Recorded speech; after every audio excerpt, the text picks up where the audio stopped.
Мне кажется, что We keep in touch with Washington, Tehran, and Tel Aviv.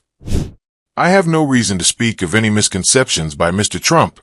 He is a mature person, a very experienced politician, and it is unlikely that anyone has the opportunity to exert any external influence on him. Israel's concerns are well known. They are related to their perception that Iran is striving to create nuclear weapons, although Iran has repeatedly stated before, and now says that it has no such plans. We have no reason not to believe this, because we also have no evidence that Iran is striving to create nuclear weapons. But Israel has such concerns, and the main problem is the absence of trust between the sides. Is Mojtaba hiding the ultimate Russian weapon? And could whatever he's secretly guarding actually shift the balance of power in the region if it's unveiled at the wrong moment? Is Putin forcing Mojtaba's hand with Russian arms, applying pressure through weapons transfers that might push him into actions with far-reaching consequences? Did Iran use the pause to prepare revenge, quietly rebuilding capabilities, and is the secret arsenal Russia may have saved sitting in reserve, a carefully preserved stockpile intended as a decisive option should hostilities spiral out of control? Is the weapon no one can find actually the deadliest surprise Iran and Russia are keeping in reserve, held back until a moment designed to deliver maximum shock and strategic impact? Is Putin forcing Mojtaba to unleash the ultimate weapon against Israel and the US, using coercion or incentives to provoke a strike that would dramatically escalate the conflict? The Iranians, I do not know this for sure, but they could receive information not only from our satellites, but also from others, from commercial ones, which easily and simply implement this as a product on a commercial basis. As for weapons, Iran did not ask us for this, and we did not supply any weapons to Iran. Iran ensures the internal stability of its society. This is an obvious fact, and after the start of hostilities, someone in the West believed that now Iran would collapse from within.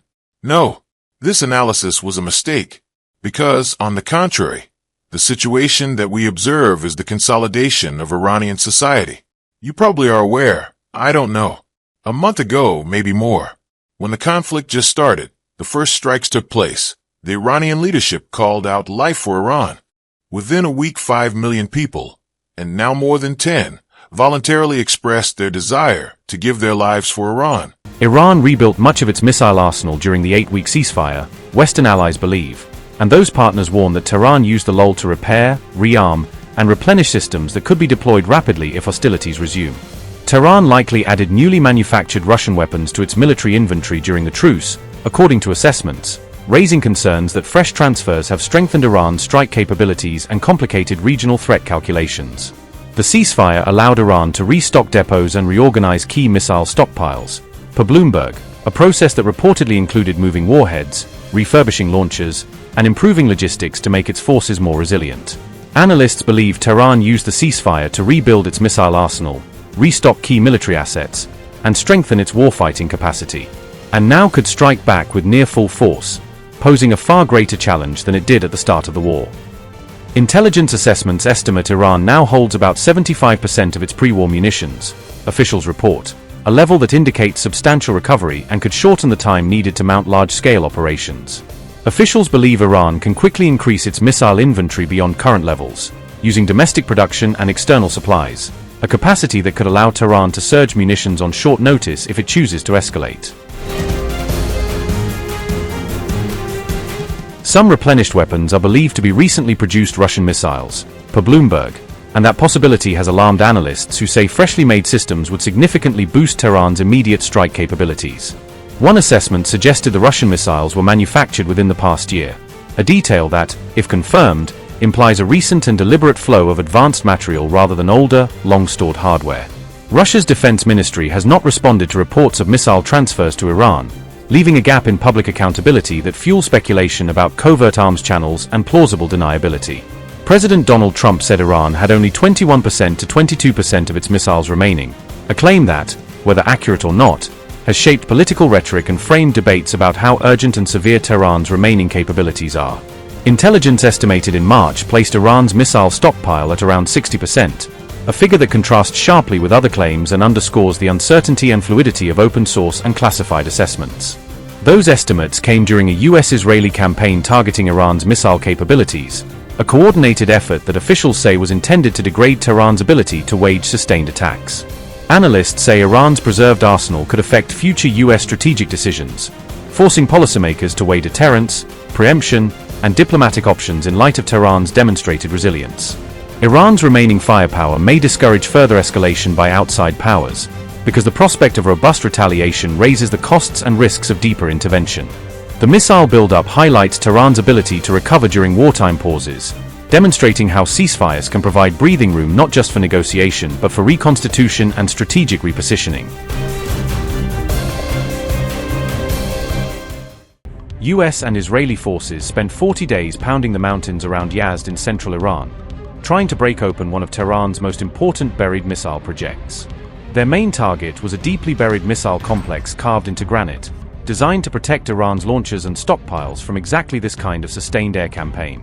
Despite the intense bombardment, Iran kept launching missiles right up until the ceasefire, signaling that its core strike capability remained operational under fire. Washington later claimed the strikes caused major damage, but Iranian officials countered that the heart of their missile force had survived and remained ready. Iranian sources said the Yazd complex extended roughly 500 meters into the surrounding granite mountains, giving its tunnel substantial natural protection. Airstrikes reportedly damaged tunnel entrances and surface infrastructure, but failed to shut down operations for long, as crews worked to restore access. US intelligence assessments concluded that Iran retained about 70% of its missile launchers even after weeks of attacks.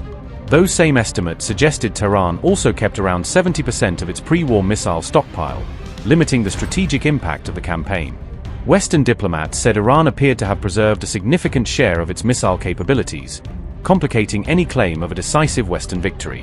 Residents in parts of western Iran reported seeing and hearing missile launches resuming just hours after some of the heaviest airstrikes. Experts argued that Iran's dispersed and hardened network succeeded in preserving enough assets to fight future rounds of conflict if needed.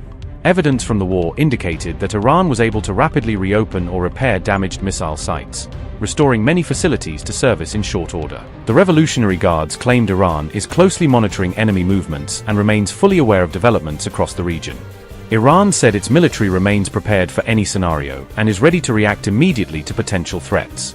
The IRGC claimed recent events have strengthened Iran's military posture and enhanced its deterrence capabilities.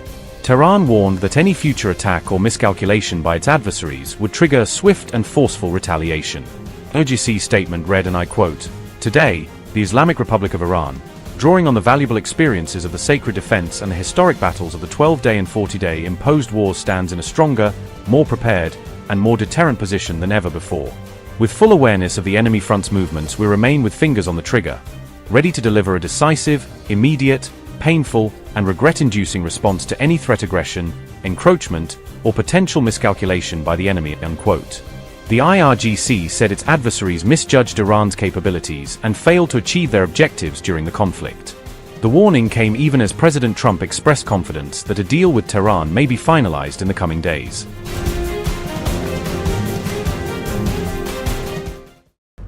President Trump says a breakthrough in US-Iran negotiations may be closer than ever, with a possible agreement expected within days. Speaking at the White House, Trump revealed that key documents are being finalized as negotiators work toward a formal deal. Trump insisted that both sides are eager to reach an understanding, describing the current momentum as highly encouraging. Mr. President, on Iran, how confident are you that there will be a signing this weekend? Because you have come close to sealing a deal, but at the last minute it has fallen apart. And it'll be soon, maybe this weekend. And has the Supreme Leader approved this deal, sir? I understand the answer is yes. And when this deal is signed, is the United States going to immediately lift the blockade? Yes, that's true. That's part of the deal. And you'll have oil prices dropping like a rock. But has Iran committed to not pursuing a nuclear weapon, or will there be more negotiations on that down the line? They will not have a nuclear weapon. They've agreed to that. There will be no, which is the whole reason, which is a big part of the reason. Is that going to be in your agreement, sir? They will not only not have, they will not purchase, develop in any way, any shape, in any way, shape, or form a nuclear weapon. They will not have a nuclear weapon. But it's just the concept of that agreement when it comes to nuclear. You said this was just the concept of that agreement. So is this just essentially setting the stage for deeper talks on nuclear? It's a very strong memorandum of understanding that is a little conceptual, but it's something that's going to get done. And if it doesn't get done for any reason, which I can't imagine that not happening, they want to sign it as much as I do or more. I would say they want to sign it more, maybe a lot more. But it's a very detailed memorandum of understanding, also agreed to by many other countries that have great influence over them.